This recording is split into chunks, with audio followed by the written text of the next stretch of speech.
hotline with the South. It was to protest Seoul's decision to shut down the Kaesong Joint Factory Park. Keeping with the tone set by its leader's New Year's speech, the regime restored the Inter-Korean channel today. Kim Young-gil has our top story.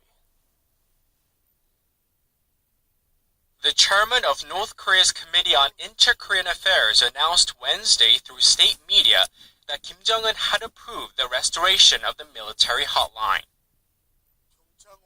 North Korean leader Kim Jong-un has ordered the restoration of the South-North hotline starting 3 p.m. today. Through this channel, we will discuss matters related to sending a delegation to the Pyeongchang Winter Olympics and the proposed talks. The committee's chair emphasized that on the orders of their leader Kim Jong-un, North Korean officials will cooperate with their South Korean counterparts, and he once again expressed hope for the success of the upcoming 2018 Pyeongchang Winter Olympics. The chairman went on to say that the North leader Kim Jong-un welcomed the decision by the South Korean presidential office to offer talks, calling it a positive move. Our leader highly appreciates and welcomes President Moon Jae-in's support of his peace offer and has ordered thorough preparations for working-level talks. However, it is unknown whether the two sides will talk only about sending North Korean athletes to the Pyeongchang Olympics, or whether they'll cover other issues such as inter-Korean family reunion and resuming civilian exchanges. South Korea's presidential office of Cheongwade welcomed the North reopening of the inter-Korean communication channel, saying it's a move toward making communication possible at all times. South Korea's Unification Ministry has also welcomed the North's restoration of the hotline, saying it will consult with North Korea on issues related to working-level talks. Kim Young-gil, Arirang News. The Pyeongchang 2018 Organizing Committee held a special ceremony as we inch closer to hosting the Games in the nation. The event reflected renewed confidence and determination stemming from meticulous preparations to make it a success. And according to our EG1, the committee always had North Korea's participation in mind. North Korea's willingness to participate in the 2018 Pyeongchang Winter Olympics came as a big surprise to many, but the Pyeongchang Organizing Committee and the Korean Sports and Olympic Committee seem far more confident about it.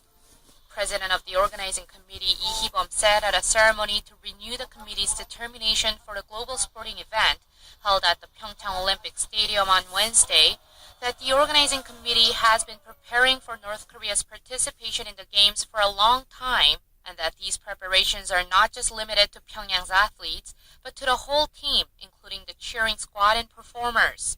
Lee said the specifics will be discussed through the government's talks with the North.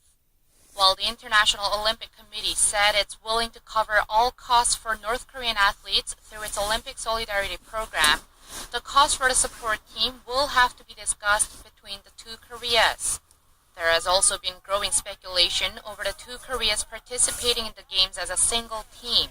And while Lee Gi-heung, president of Korean Sports and Olympic Committee, said that they will keep all options open, they will also make sure no South Korean athlete will have to forego their place after 4 years of hard work. Although Pyongyang's figure skating duo Rim Dae-ok and Kim Ju-sik qualified to compete at Pyeongchang 2018, they lost their spots after failing to register by the participation deadline. However, with the IOC's wildcard, the figure skating duo and Pyongyang's strong short track, speed skating, and women's ice hockey teams could be competing at South Korea's Alpine Resort town next month. 이지원, Arirang News. The nation's Foreign Minister Kang Kyung-hwa spoke on the phone with U.S. Secretary of State Rex Tillerson to look for solutions to the North Korea nuclear issue. After exchanging views on North Korean leader Kim Jong-un's New Year's speech, they agreed to continue pursuing a peaceful and diplomatic resolution to the nuclear crisis. The nation's top diplomat also explained what led to the two Koreas' bilateral talks proposed for next Tuesday and re-emphasized the government's goal of peace, especially through the upcoming Pyeongchang Winter Olympics.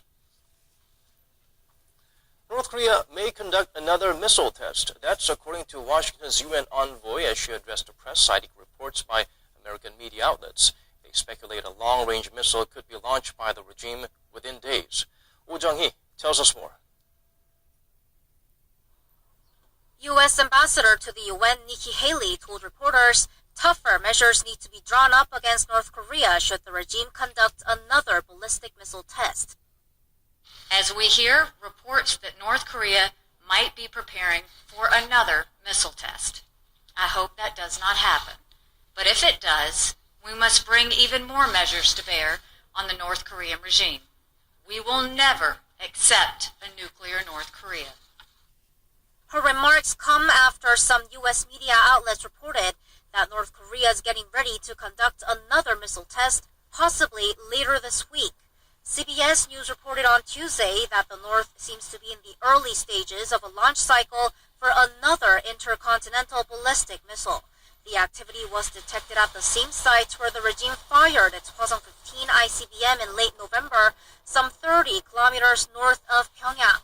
And if there is to be a test, CBS reported it's likely to be within this week or early next week.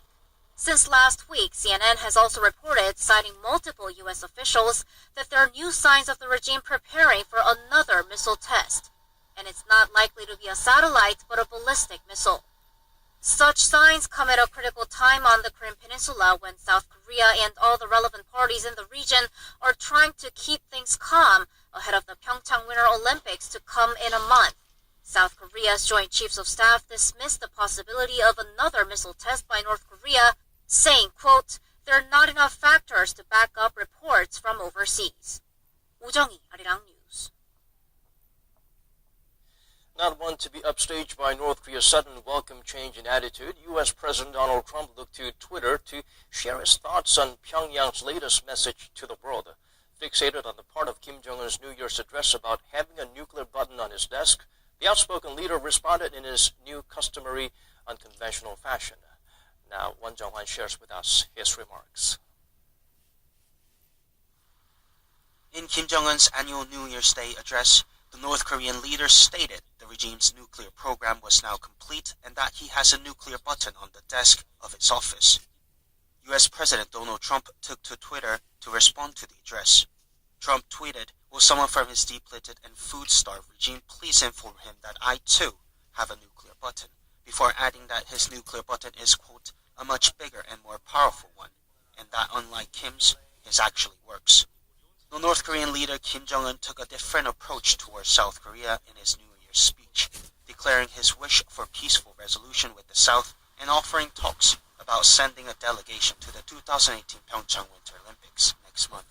But some U.S. officials were rather skeptical of the sincerity of Kim's remarks.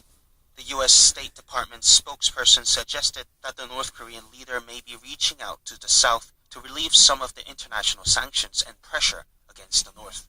We are very skeptical of Kim Jong-un's sincerity in sitting down and having talks. Our policy hasn't changed. The South Koreans' policy has not changed, that we both support a denuclearized Korean peninsula. Also in New York, U.S. Ambassador to the United Nations Nikki Haley also slammed the North's offer of talks, saying they mean nothing while the North continues to develop nuclear weapons. We won't take any of the talk seriously if they don't do something to ban all nuclear weapons in North Korea. We consider this to be a very reckless regime. We don't think we need a Band-Aid, and we don't think we need to smile and take a picture. We think that we need to have them stop nuclear weapons, and they need to stop it now. And the White House Press Secretary Sarah Sanders said on Tuesday that the U.S. will continue to put maximum pressure on North Korea to force it to abandon its nuclear weapons program. Won Jung-hwan, Arirang News. South Korea's shipbuilding industry suffered tremendous losses recently. It's an uphill climb to reclaim former glory, which is why President Moon Jae-in and government officials made a trip to a construction site of a new vessel that's looked to provide boost to the sector. Hwang Ho-jun has more from the visit to give much-needed encouragement to local shipbuilders. It was his first visit to an industrial site this year. On Wednesday, President Moon Jae-in went to the shipyard of the Daewoo Shipbuilding and Marine Engineering Company, located on the southeastern island of Jeoju-do. He inspected an ice-breaking LNG tanker under construction, and then the president offered some encouragement to the workers there, who are toughing out the shipbuilding industry's worst-ever recession due to a drop in global orders. 하지만 저는 세계 최고의 기술력과 경쟁력을 가진 우리 조선 산업에 저력을 믿습니다. 기술이 세계 최초로 건조한 쉐이빙 LNG 운반선이 이를 입증합니다. President Moon delivered the speech on the deck of the new tanker called the Vladimir Rusanov after a Russian adventurer, which is slated to set sail on Thursday for a month-long sea trial. The South Korean president pledged to provide the shipping industry with the government's full support to overcome the slump by helping local shipyards secure more orders for LNG carriers and by increasing the government's own orders for ships for public use.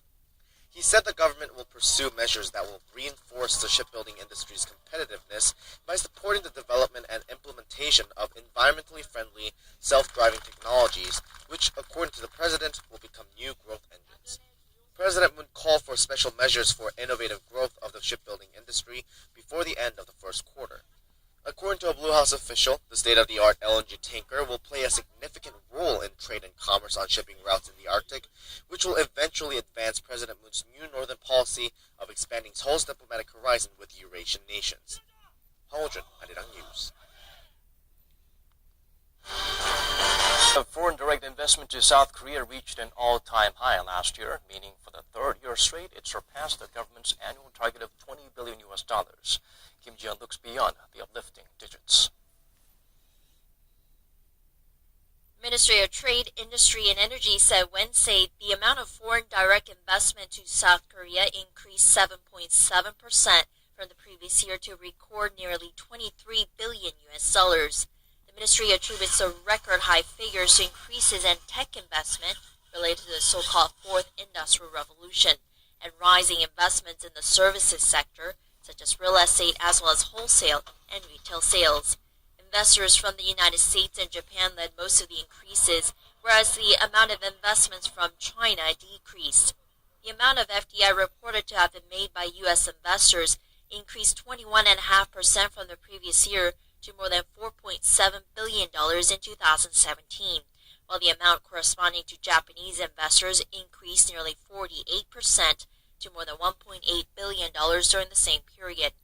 Meanwhile, investments from China, which comprised the lion's share of investments in 2016, decreased 16.5% to $810 million last year, mainly due to increased regulations on FDI by Beijing. By sector, South Korea's manufacturing, new materials, and biotech sectors were the main beneficiaries of increased FDI, while those engaged in finance and insurance saw a decrease in 2017 compared to figures from the previous year. The ministry forecasts a rising trend of FDI to continue this year, but pointed out that sudden rate hikes by the U.S. Federal Reserve and increased provocations from North Korea are factors that could hamper investments being made to South Korea. Kim Ji-yeon, Arirang News. Korea's benchmark index approached the 2,500 mark on the second day of trading for this year. The Kospi continued its four-day rise Wednesday, closing at 2486, up about 0.25%, largely thanks to overnight gains on Wall Street. Samsung Electronics and chipmaker SK Hynix both added more than 1% each. The tech-heavy Kosdaq continues its rally, closing at 822, up nearly 1.2% from Tuesday. The local currency traded at more than 1,064 won against the greenback. Steady economic expansion is expected for South Korea this year. Unfortunately, that growth might not be reflected in the job market. The number of employment opportunities created